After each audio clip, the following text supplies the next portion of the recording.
And there's some news in one of the other legal cases against Donald Trump here in New York, where he is charged in connection with that alleged hush money payment prosecutors say he ordered to be made to adult film actress Stormy Daniels. The former president will appear today by video for a hearing so the judge can explain to him the rules of a new protective order which bars Trump from using evidence in the case to attack witnesses. Prosecutors from the Manhattan District Attorney's Office requested that order earlier this month, and the judge agreed. Under the rule, the former president and his lawyers will not be allowed to share evidence to third parties, namely posting it on social media, going after people in the case. It also requires certain sensitive material shared by prosecutors be kept only by Trump's lawyers, not shared with the former president himself. They don't trust him with it. Trump has pleaded not guilty to 34 felony counts of falsifying business records. In that case, a trial expected to begin next year. So, bottom line on this hearing today, John, is that they don't trust Donald Trump with evidence in the case because they think he's going to use it,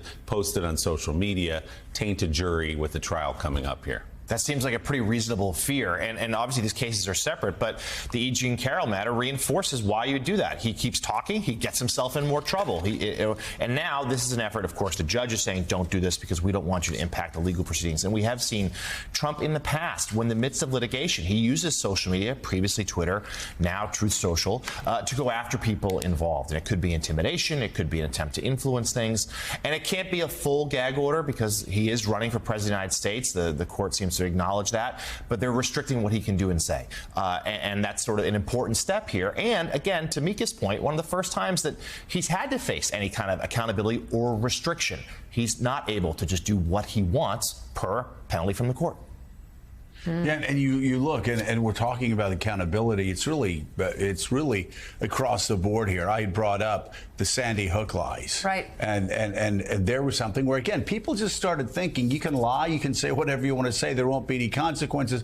We obviously know what happened. Took a while, with the voting machines. What happened there? We see what happened to Donald Trump in Manhattan. We saw what happened with this jury verdict. We also are seeing it every day. The Justice Department continuing. And the FBI continuing to pursue people to beat the hell out of cops, rioted on January the 6th, try to overthrow a peaceful American presidential election.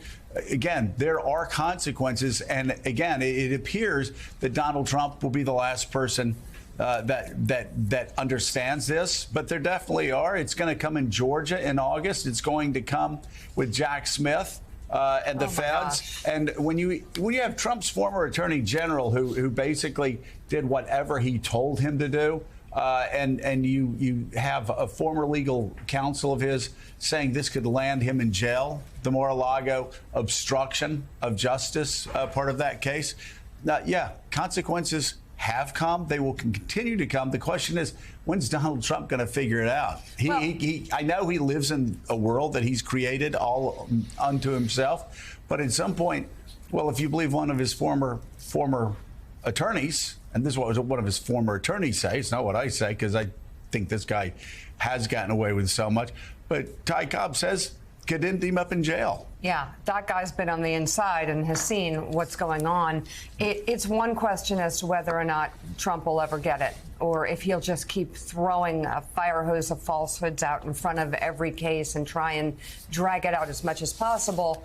But the other question is, Republicans in the House, Republicans who still continue to follow him, as they are watching this man continue to touch the hot stove and pull his hand away and lose. The